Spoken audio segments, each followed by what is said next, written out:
재물. 누구나 원하지만 누구에게나 오지는 않습니다. 부처님께서는 재물을 두고 이렇게 말씀하셨습니다. 재물은 독사와 같아서 잘못 다루면 자신을 물어뜯지만 지혜롭게 다루면 가족을 먹여 살리고 세상을 이롭게 한다. 그렇습니다. 재물은 그 자체로 선하거나 악한 것이 아닙니다. 그것을 대하는 우리의 마음이 선악을 만드는 것입니다. 세상을 살다 보면 이상한 일을 목격하게 됩니다.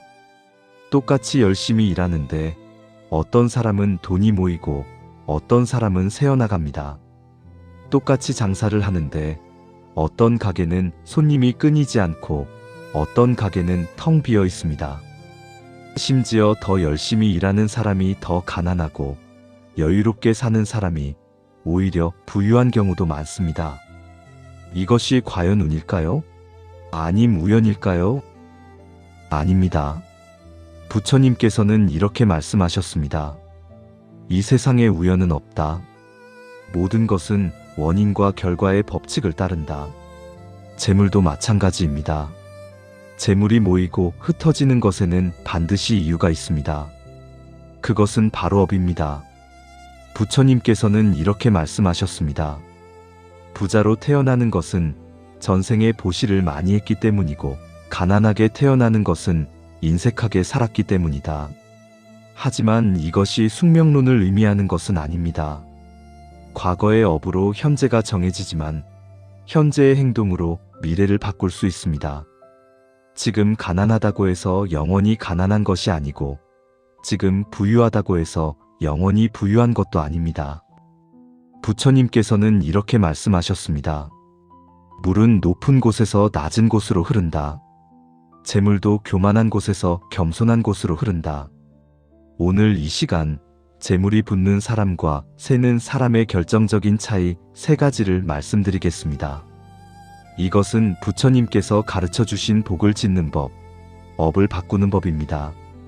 지금부터 말씀드리는 3가지 중 한 가지라도 당신이 바꾼다면 당신의 재물운은 반드시 달라질 것입니다. 부처님께서는 이렇게 말씀하셨습니다. 한 걸음을 떼는 자만이 천리길을 갈 수 있다. 그 첫 걸음을 지금 시작하십시오. 첫 번째 차이는 인색함과 보시의 차이입니다. 부처님께서는 인색함을 매우 무거운 죄로 여기셨습니다. 팔리어 경전에 이런 말씀이 있습니다. 인색한 마음은 아귀도에 떨어지는 원인이 된다. 베풀지 않는 자는 굶주림의 과보를 받는다. 재물이 새는 사람의 가장 큰 특징은 무엇일까요? 바로 나도 부족한데 어떻게 남을 주나라는 생각입니다. 겉으로는 합리적인 것처럼 보입니다. 내가 먼저 채워야 남도 도울 수 있다는 논리 말입니다. 하지만 이것은 크나큰 착각입니다. 부처님께서는 이렇게 말씀하셨습니다. 가난하다고 보시하지 않으면 영원히 가난하고 부자라고 보시하지 않으면 곧 가난해진다. 인색함은 결핍의 씨앗을 심는 행위입니다. 나는 부족하다, 나는 가난하다는 생각으로 움켜쥐려 할수록 우주는 당신에게 더 큰 결핍을 보내줍니다. 마치 손가락 사이로 모래가 빠져나가듯 복이 달아납니다. 실제로 인색한 사람들을 보십시오. 돈을 아끼고 아껴도 어느새 큰 병이 들거나 사고가 나거나 자식이 문제를 일으켜 모아둔 돈을 한꺼번에 쓰게 됩니다. 부처님께서는 이렇게 말씀하셨습니다. 인색한 자의 재물은 도적, 불, 물, 그리고 악한 상속자에 의해 사라진다. 반대로 재물이 붙는 사람은 어떤 특징이 있을까요? 작은 것이라도 나누는 보시의 기쁨을 압니다. 여기서 중요한 것은 보시는 단순히 돈을 주는 행위가 아니라는 점입니다. 부처님께서는 보시를 3가지로 나누셨습니다. 첫째, 물질적인 것을 나누는 것. 둘째, 진리와 지혜를 나누는 것. 셋째, 두려움을 없애주는 것. 가장 중요한 것은 보시하는 마음가짐입니다. 부처님께서는 이렇게 말씀하셨습니다. 보시할 때 3가지 마음을 버려라. 첫째, 내가 준다는 교만. 둘째, 받는 사람을 낮춰보는 마음. 셋째, 준 것을 나중에 후회하거나 자랑하는 마음. 이것을 삼륜청정이라고 합니다.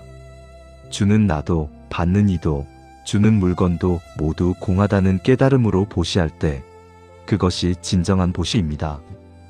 한 제자가 부처님께 물었습니다. 스승님, 저는 가난해서 보시할 것이 없습니다. 어떻게 해야 합니까? 부처님께서 대답하셨습니다. 가난하다고 보시하지 못하는 것이 아니다. 무제칠시라 하여 돈 없이도 할 수 있는 7가지 보시가 있다. 부드러운 얼굴로 대하는 것, 좋은 말을 하는 것, 진심으로 배려하는 것, 따뜻한 눈빛으로 바라보는 것, 봉사하는 것, 자리를 양보하는 것, 잠자리를 제공하는 것이다 하셨습니다. 이렇듯 보시는 큰 돈이 있어야만 할 수 있는 것이 아닙니다. 지금 당장 이 순간부터 할 수 있는 것입니다. 그렇다면 보시는 왜 재물운을 바꿀까요? 그것은 우주의 순환 법칙 때문입니다. 부처님께서는 이렇게 말씀하셨습니다. 보시는 씨앗을 심는 것과 같다.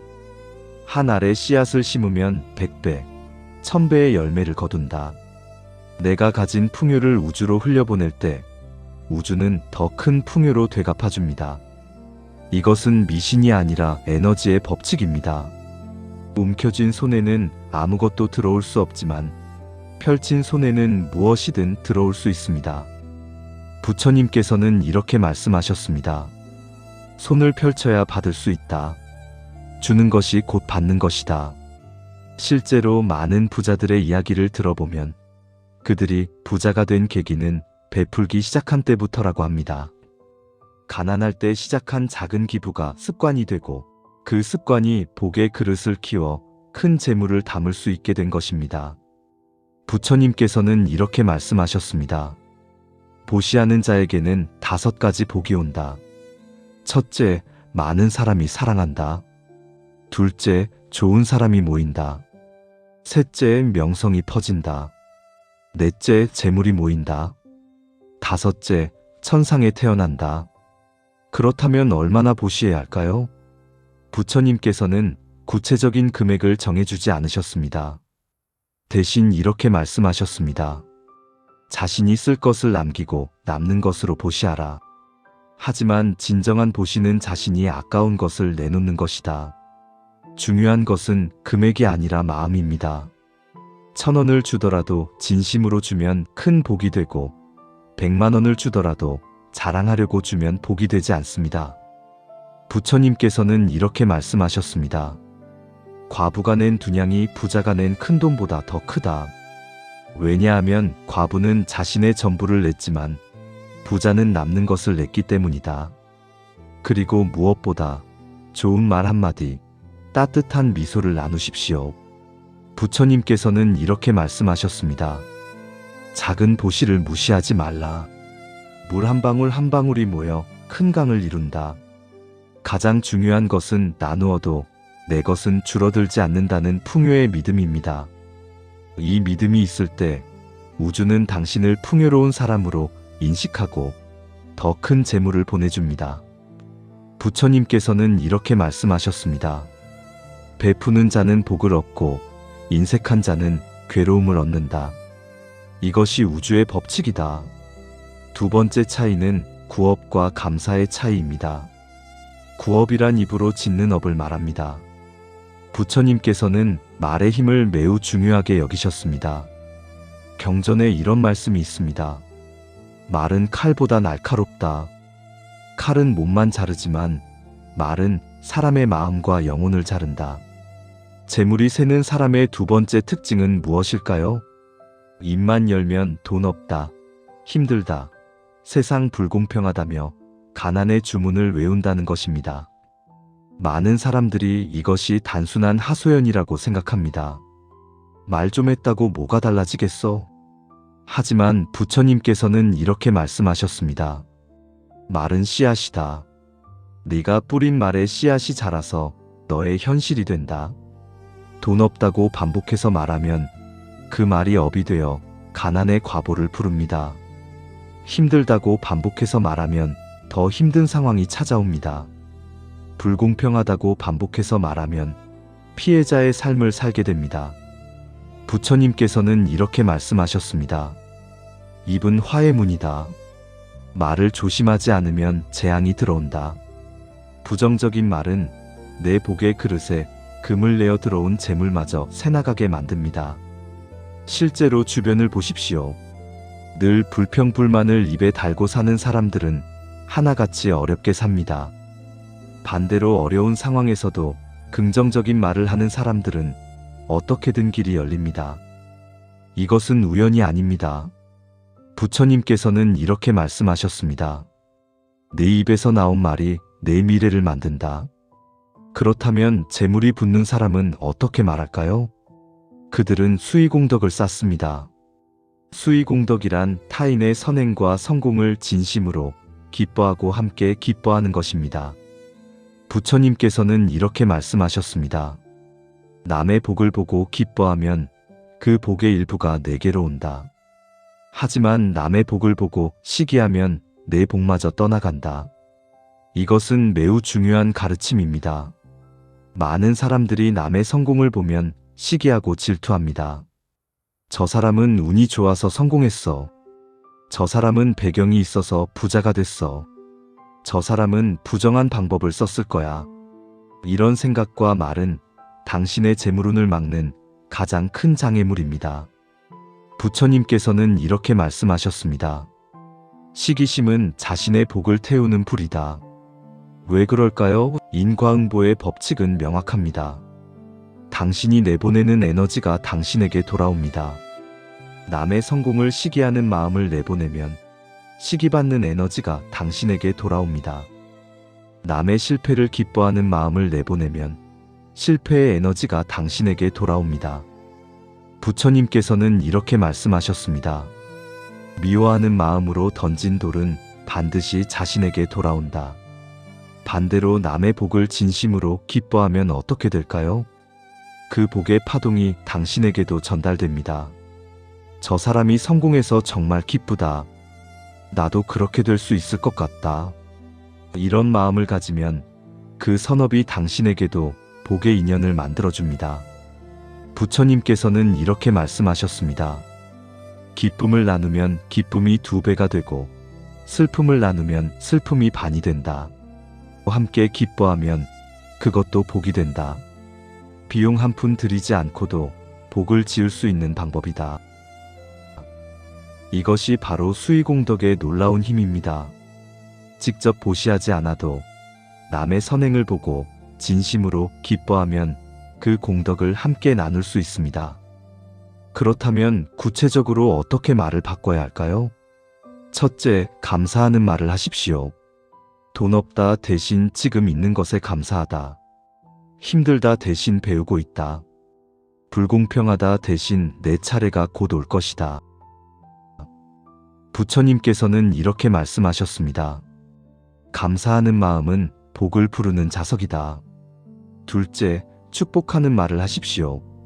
남의 성공을 보면 축하합니다. 정말 대단하시네요. 저도 본받고 싶습니다. 이런 말을 진심으로 하십시오. 부처님께서는 이렇게 말씀하셨습니다. 남에게 복을 빌어주면 그 복이 너에게도 온다. 셋째, 긍정적인 말을 하십시오. 안 될 거야 대신 될 수 있어. 불가능해 대신 방법을 찾아보자. 나는 못해 대신 배우면 돼. 부처님께서는 이렇게 말씀하셨습니다. 네가 할 수 있다고 믿으면 할 수 있고 할 수 없다고 믿으면 할 수 없다. 말을 바꾸는 것은 쉽지 않습니다. 오랜 습관이기 때문입니다. 하지만 부처님께서는 이렇게 말씀하셨습니다. 천리길도 한 걸음부터. 오늘 한번 바꾸면 내일은 조금 더 쉬워진다. 지금부터 당신의 말을 관찰하십시오. 부정적인 말이 나오려 할 때 멈추십시오. 깊은 숨을 쉬고 긍정적인 말로 바꾸십시오. 처음에는 어색하고 힘들 것입니다. 하지만 21일만 계속하면 습관이 되고 90일 계속하면 당신의 본성이 됩니다. 부처님께서는 이렇게 말씀하셨습니다. 반복은 습관이 되고 습관은 운명이 된다. 그리고 무엇보다 중요한 것은 진심입니다. 입으로만 좋은 말을 하면서 속으로는 다른 생각을 하면 소용없습니다. 부처님께서는 이렇게 말씀하셨습니다. 마음과 말과 행동이 하나가 될 때 그것이 진실이다. 진심으로 남의 성공을 기뻐하십시오. 진심으로 감사하십시오. 진심으로 긍정적인 말을 하십시오. 그러면 당신의 말은 주문이 되어 현실을 만들 것입니다. 부처님께서는 이렇게 말씀하셨습니다. 말은 생각의 씨앗이고, 생각은 행동의 씨앗이고, 행동은 습관의 씨앗이고, 습관은 운명의 씨앗이다. 세 번째 차이는 하심과 아만의 차이입니다. 하심이란 자신을 낮추는 겸손한 마음을 말하고, 아만이란 자신을 높이는 교만한 마음을 말합니다. 경전에 이런 말씀이 있습니다. 교만은 모든 선근을 태우는 불이다. 한순간의 교만이 천년 공덕을 무너뜨린다. 재물이 새는 사람의 세 번째 특징은 무엇일까요? 돈이 조금 생기면 어깨에 힘을 주고 남을 무시한다는 것입니다. 나는 성공했어. 나는 특별해. 저 사람들은 나만 못해. 내가 이만큼 한 건 내 능력이야. 이런 생각을 가진 순간 복은 달아나기 시작합니다. 부처님께서는 이렇게 말씀하셨습니다. 교만한 마음은 복을 담을 수 없는 깨진 그릇과 같다. 왜 교만이 재물운을 막을까요? 첫째, 교만한 사람 곁에는 사람이 모이지 않습니다. 사람이 모이지 않으면 인연이 끊기고, 인연이 끊기면 기회도 사라집니다. 재물은 결국 사람을 통해 옵니다. 부처님께서는 이렇게 말씀하셨습니다. 높은 산에는 물이 고이지 않지만 낮은 골짜기에는 물이 모인다. 둘째, 교만은 배움을 막습니다. 내가 이미 다 안다고 생각하면 더 이상 배우지 않습니다. 배우지 않으면 성장이 멈추고, 성장이 멈추면 뒤처집니다. 부처님께서는 이렇게 말씀하셨습니다. 가득 찬 잔에는 더 이상 물을 부을 수 없다. 비워야 채울 수 있다. 셋째, 교만은 감사를 잊게 만듭니다. 내 힘으로 이룬 것이라고 생각하면 도와준 사람들을 잊게 됩니다. 감사를 잊으면 은혜를 잊고, 은혜를 잊으면 복이 떠납니다. 부처님께서는 이렇게 말씀하셨습니다. 은혜를 모르는 자는 사람이 아니다. 실제로 많은 부자들이 교만으로 인해 몰락합니다. 사업이 잘 될 때는 교만해져서 주변 사람들을 무시하고, 직원들을 함부로 대하고, 거래처를 우습게 봅니다. 그러다 위기가 오면 아무도 도와주지 않습니다.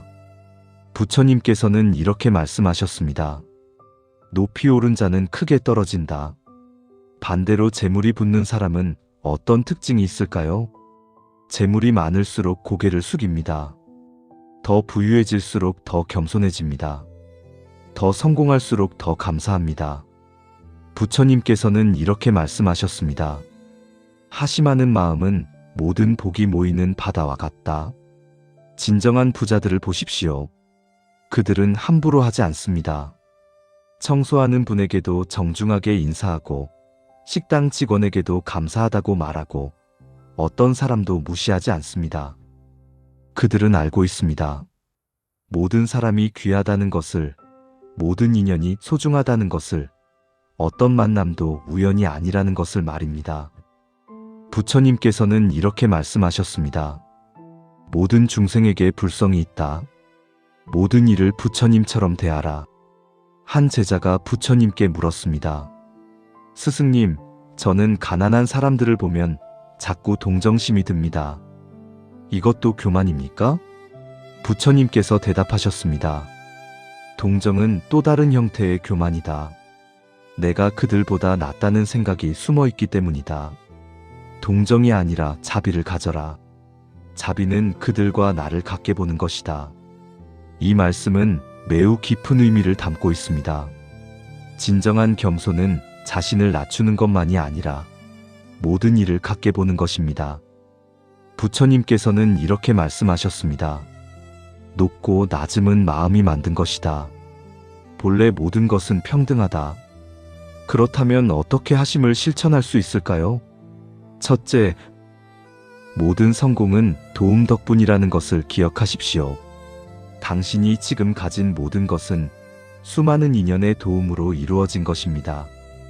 부모님의 희생, 스승님의 가르침, 친구들의 격려, 직원들의 노력, 고객들의 신뢰. 이 모든 것이 없었다면 당신의 성공도 없었을 것입니다. 부처님께서는 이렇게 말씀하셨습니다. 이 세상에 혼자 이룬 것은 하나도 없다. 모든 것은 인연의 도움이다. 둘째, 모든 사람에게 배울 점이 있다는 것을 인정하십시오. 나이가 어려도, 지위가 낮아도, 학력이 부족해도 모든 사람은 나에게 없는 무언가를 가지고 있습니다. 아이에게서 순수함을 배우고 실패한 사람에게서 교훈을 배웁니다. 부처님께서는 이렇게 말씀하셨습니다. 나보다 뛰어난 자에게는 공경으로 배우고 나와 같은 자에게는 벗으로 배우고 나보다 못한 자에게는 자비로 배운다. 셋째, 감사하는 마음을 항상 가지십시오. 아침에 눈을 뜨면 살아있음에 감사합니다. 밥을 먹을 때 이 음식에 감사합니다. 사람을 만날 때 이 인연에 감사합니다. 부처님께서는 이렇게 말씀하셨습니다. 감사는 겸손의 꽃이다. 넷째, 자신의 부족함을 인정하십시오. 완벽한 사람은 없습니다. 아무리 성공해도, 아무리 부유해도 당신은 여전히 배우고 성장해야 할 부분이 있습니다. 부처님께서는 이렇게 말씀하셨습니다. 나는 아직 깨닫지 못했다고 생각하는 자가 진정으로 깨달은 자다. 다섯째, 봉사하십시오. 높은 지위에 있을수록, 많은 재물을 가질수록 더 많이 봉사하십시오. 부처님께서는 이렇게 말씀하셨습니다. 큰 나무는 그늘을 만들어 작은 나무들을 보호한다. 겸손하게 자신을 낮추는 사람 곁에는 사람들이 모입니다. 사람이 곧 재물의 인연입니다. 사람이 모이면 정보가 모이고, 정보가 모이면 기회가 모이고, 기회가 모이면 재물이 모입니다. 부처님께서는 이렇게 말씀하셨습니다. 낮은 곳에 물이 모이듯 겸손한 곳에 복이 모인다. 실제로 역사상 가장 부유했던 사람들을 보십시오. 그들은 하나같이 겸손했습니다. 록펠러는 평생 검소하게 살았고, 워렌 버핏은 지금도 낡은 집에서 살며, 빌 게이츠는 재산의 대부분을 기부했습니다. 이들은 알고 있습니다. 재물은 혼자 지키는 것이 아니라 나누고 순환시켜야 더 커진다는 것을 말입니다. 부처님께서는 이렇게 말씀하셨습니다. 강물은 바다로 흘러가지만 바다는 다시 구름이 되어 비를 내린다. 이것이 순환이다. 그러니 교만을 버리십시오. 아무리 성공해도 겸손하십시오. 아무리 부유해도 감사하십시오. 그것이 당신의 복을 지키고 키우는 길입니다. 부처님께서는 이렇게 말씀하셨습니다. 교만은 복을 태우고 겸손은 복을 키운다. 지금까지 재물이 붙는 사람과 새는 사람의 결정적인 차이 세 가지를 말씀드렸습니다. 첫째, 인색함과 보시의 차이. 움켜쥐는 자는 잃고 나누는 자는 받습니다. 둘째, 구업과 감사의 차이. 부정적인 말은 복을 막고 감사하는 말은 복을 부릅니다. 셋째, 아만과 하심의 차이. 교만한 자는 외롭고 겸손한 자는 사람이 모입니다. 이 세 가지는 단순한 이론이 아닙니다. 부처님께서 직접 가르쳐 주시고 수많은 사람들이 실천해서 증명한 진리입니다. 부처님께서는 이렇게 말씀하셨습니다.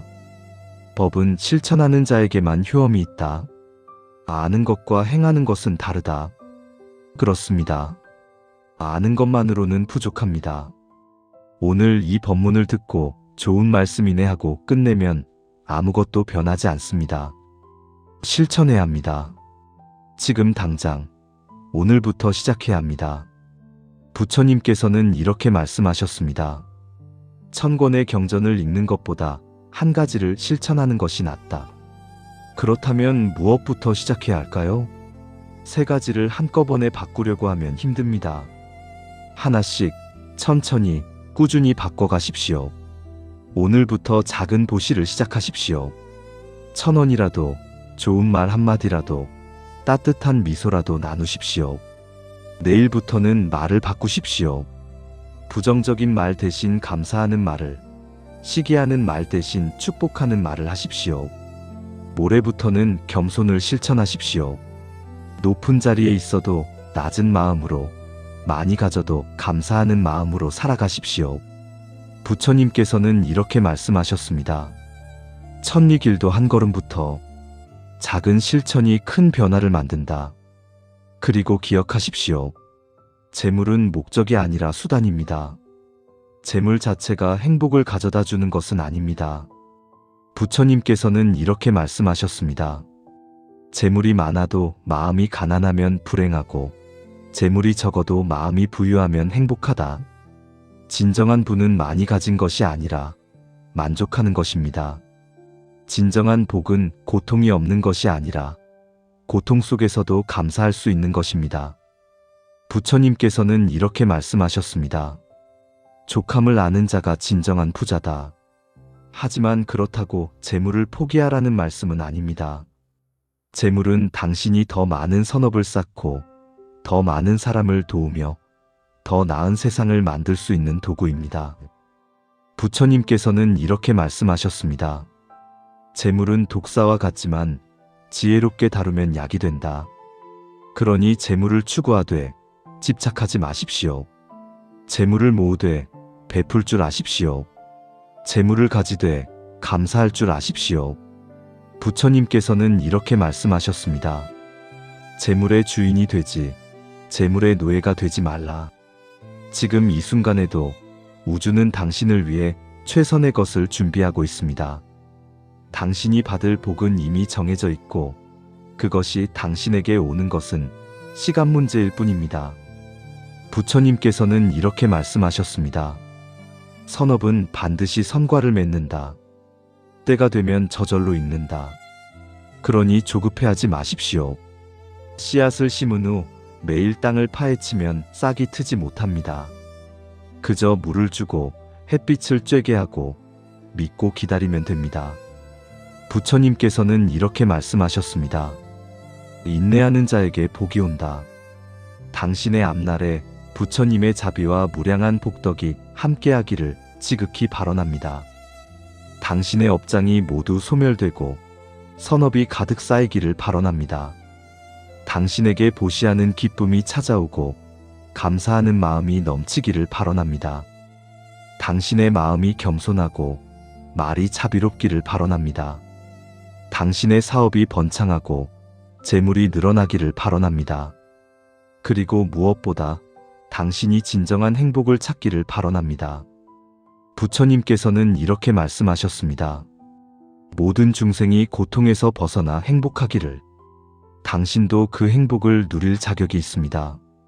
당신은 이미 충분히 가치 있는 존재입니다. 이제는 받을 때입니다. 우주의 축복을 받을 때입니다. 그 축복이 곧 당신에게 올 것입니다. 믿으십시오. 그리고 계속 선한 길을 거두십시오. 부처님께서는 이렇게 말씀하셨습니다. 재물은 혼자 오지 않는다. 반드시 인연을 타고 온다. 생각해보면 그렇습니다. 월급도 회사라는 인연을 통해 들어오고 사업의 수익도 고객이라는 인연을 통해 생깁니다. 심지어 길에서 주운 돈도 누군가 잃어버린 인연이 있었기에 내 손에 들어온 것입니다. 그런데 이상한 일이 있습니다. 어떤 사람 곁에는 귀인이 모이고 어떤 사람 곁에는 자꾸 손에 끼치는 사람만 나타납니다. 어떤 사람에게는 기회가 저절로 찾아오고 어떤 사람은 기회를 만나도 알아보지 못합니다. 이것이 단순한 운일까요? 부처님께서는 이렇게 말씀하셨습니다. 같은 것끼리 끌어당긴다. 네 마음이 맑으면 맑은 인연이 오고 내 마음이 탁하면 탁한 인연이 온다. 한 노인이 있었습니다. 평생을 악착같이 일해서 제법 돈을 모았습니다. 하지만 그는 단 한 푼도 함부로 쓰지 않았습니다. 자식에게도 주지 않고 이웃이 어려워도 모른 척했습니다. 내가 고생해서 번 돈인데 왜 남에게 주나? 그의 통장 잔고는 점점 늘어났지만 그의 얼굴은 점점 어두워졌습니다. 돈은 많아지는데 마음은 가난해지는 이상한 일이 벌어진 것입니다. 부처님께서는 이렇게 말씀하셨습니다. 움켜쥔 손에는 아무것도 들어올 수 없다. 그 노인의 말년은 외로웠습니다. 돈은 많았지만 찾아오는 사람이 없었습니다. 아플 때 간호해 줄 사람도 말 한마디 나눌 사람도 없었습니다.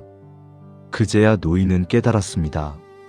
자신이 평생 움켜쥐고 있던 것은 돈이 아니라 고독이었다는 것을. 반대로 다른 노인 한 분이 있었습니다.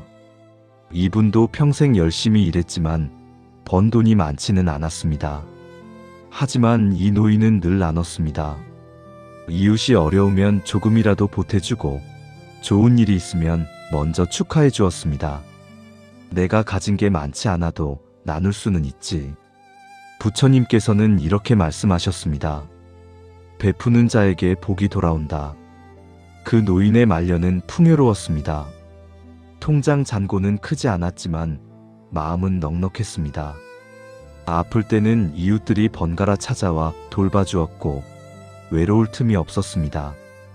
두 노인의 차이는 무엇이었을까요? 돈의 많고 적음이 아니었습니다. 손을 쥐고 있었느냐, 펼치고 있었느냐의 차이였습니다. 부처님께서는 이렇게 말씀하셨습니다. 주는 것이 곧 받는 것이다. 손을 펼쳐야 새 것이 들어온다. 어느 장사꾼 이야기입니다. 그는 가게를 열고 물건을 팔았습니다. 처음에는 장사가 잘 되었습니다. 하지만 시간이 지나면서 손님이 줄어들었습니다. 이상한 일이었습니다. 물건값도 싸고 품질도 나쁘지 않았는데 말입니다.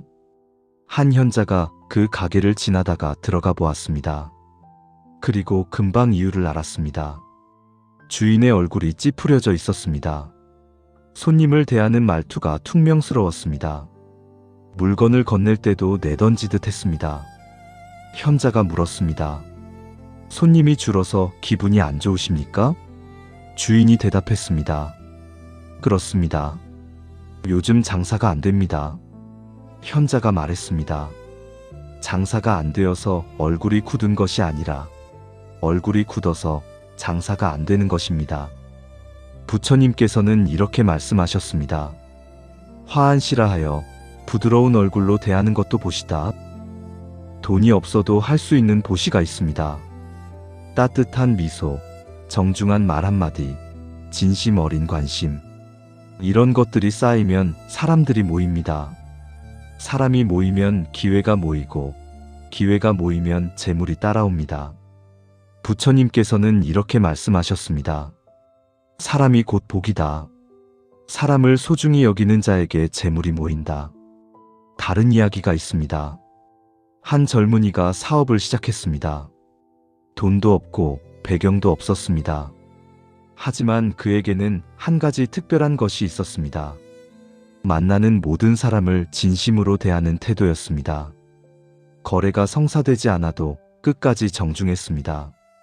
작은 일을 부탁한 사람도 소홀히 하지 않았습니다. 돈을 벌지 못하는 일에도 최선을 다했습니다. 주변 사람들이 말했습니다. 그렇게 하면 손해야. 이익이 되는 일만 골라서 해. 하지만 젊은이는 자기 방식을 지켰습니다. 부처님께서는 이렇게 말씀하셨습니다. 진심은 통한다. 언젠가 반드시 돌아온다. 3년이 지났습니다. 한 투자자가 그를 찾아왔습니다. 알고 보니 예전에 그가 도와주었던 사람의 친구였습니다. 당신의 평판을 들었습니다. 신뢰할 수 있는 사람에게 투자하고 싶습니다. 그렇게 젊은이의 사업은 날개를 달았습니다. 재물은 통장에서 통장으로 직접 이동하지 않습니다. 반드시 사람이라는 다리를 건너서 옵니다. 그 다리가 튼튼하냐, 약하냐가 재물운을 결정합니다. 부처님께서는 이렇게 말씀하셨습니다. 좋은 인연을 맺는 것이 가장 큰 재산이다. 한 부자가 있었습니다. 그의 곁에는 늘 사람들이 많았습니다. 도움을 청하는 사람, 사업을 제안하는 사람, 친구가 되고 싶어 하는 사람들. 처음에는 부자도 모두를 반갑게 맞이했습니다. 하지만 시간이 지나면서 이상한 일이 생겼습니다. 사업이 자꾸 꼬이고 돈이 새어나가고 마음이 복잡해졌습니다. 한 스님을 찾아가 물었습니다. 제가 사람들을 잘 대하는데 왜 이런 일이 생기는 겁니까? 스님이 물었습니다. 당신 곁에 있는 사람들을 보십시오. 그들이 당신에게 에너지를 주고 있습니까? 아니면 빼앗고 있습니까? 부자는 깨달았습니다. 자신을 진정으로 아끼는 사람보다 이용하려는 사람이 더 많다는 것을. 부처님께서는 이렇게 말씀하셨습니다. 모든 인연을 다 붙잡을 수는 없다. 때로는 놓아주는 것도 지혜다. 좋은 인연만 있는 것이 아닙니다. 나쁜 인연도 있습니다. 당신의 에너지를 빼앗는 인연, 당신의 발목을 잡는 인연, 당신을 이용하기만 하는 인연. 이런 인연은 과감히 정리해야 합니다. 부처님께서는 이렇게 말씀하셨습니다. 독초는 아무리 정성껏 키워도 독초일 뿐이다. 떠나보내는 것이 냉정한 것처럼 보일 수 있습니다. 하지만 그것은 나를 지키는 일이기도 하고 좋은 인연을 위한 자리를 만드는 일이기도 합니다. 물은 고여있으면 썩습니다. 흘러가야 맑아집니다. 인연도 마찬가지입니다. 낡은 인연이 떠나가야 새로운 인연이 들어올 자리가 생깁니다. 부처님께서는 이렇게 말씀하셨습니다. 인연이 닿으면 떠나고 인연이 오면 만난다. 억지로 붙잡지 말라. 어떤 이는 이렇게 생각할 수 있습니다. 그래도 오랜 인연인데 어떻게 놓아보낼 수 있나? 부처님께서는 이렇게 말씀하셨습니다. 오래되었다고 다 좋은 것은 아니다. 썩은 밧줄은 오래되었어도 끊어야 한다. 정리되어야 할 인연은 저절로 신호를 보냅니다. 만날 때마다 피곤하거나 헤어지고 나면 후회가 되거나 함께 있어도 외롭거나 이런 신호들을 무시하지 말아야 합니다. 그것은 우주가 보내는 메시지입니다. 이제 이 인연은 놓아보낼 때가 되었다는 말입니다.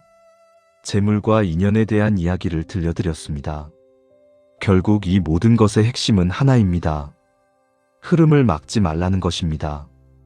부처님께서는 이렇게 말씀하셨습니다. 재물은 물과 같다. 흐르면 맑아지고 고이면 썩는다. 돈을 움켜쥐고만 있으면 썩습니다. 사람과의 인연을 억지로 붙잡고 있으면 독이 됩니다. 반대로 자연스럽게 흘려보내면 더 좋은 것들이 찾아옵니다. 산속의 샘물을 생각해 봅니다. 샘물은 끊임없이 솟아나지만 고이지 않습니다. 계속 흘러내려가 강이 되고 바다가 됩니다.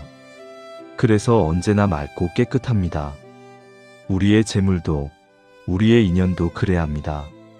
들어오고 나가는 흐름이 자연스러워야 합니다. 부처님께서는 이렇게 말씀하셨습니다. 잘 주는 자에게 잘 들어온다. 순환이 복을 만든다. 어떤 이는 이렇게 걱정합니다. 나눠주면 내 것이 줄어들지 않을까? 하지만 신기하게도 그렇지 않습니다. 나눠주는 사람에게는 계속 들어옵니다. 마치 샘물이 끊임없이 솟아나듯. 부처님께서는 이렇게 말씀하셨습니다. 우물은 물을 퍼낼수록 더 맑은 물이 솟아난다. 재물도 인연도 결국 물과 같습니다. 잡으려고 하면 빠져나가고 흘려보내면 다시 돌아옵니다. 부처님께서는 이렇게 말씀하셨습니다. 자연의 이치를 따르는 자는 편안하고 거스르는 자는 고달프다. 지금 당신 곁에 있는 사람들을 생각해 봅니다. 그들은 당신에게 에너지를 주고 있나요? 아니면 빼앗고 있나요? 지금 당신이 가진 재물은 흐르고 있나요? 아니면 고여 있나요? 답은 이미 알고 있습니다. 다만 실행하지 못하고 있을 뿐입니다. 부처님께서는 이렇게 말씀하셨습니다. 알고 행하지 않는 것은 모르는 것과 같다.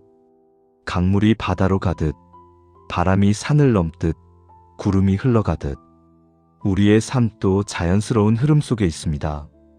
그 흐름을 믿고 맡길 때 재물도 인연도 저절로 좋아집니다. 부처님께서는 이렇게 말씀하셨습니다. 흐름을 거스르지 말라. 물은 낮은 곳으로 흐르고 복도 낮은 곳으로 흐른다. 당신의 삶에 좋은 인연이 모이고 필요한 재물이 흘러들기를 발언합니다. 움켜쥔 손을 펼칠 용기가 생기고 떠나보낼 지혜가 생기기를 발언합니다. 당신의 앞길에 부처님의 자비가 함께 하시기를 간절히 기원합니다. 나무아미타불 관세음보살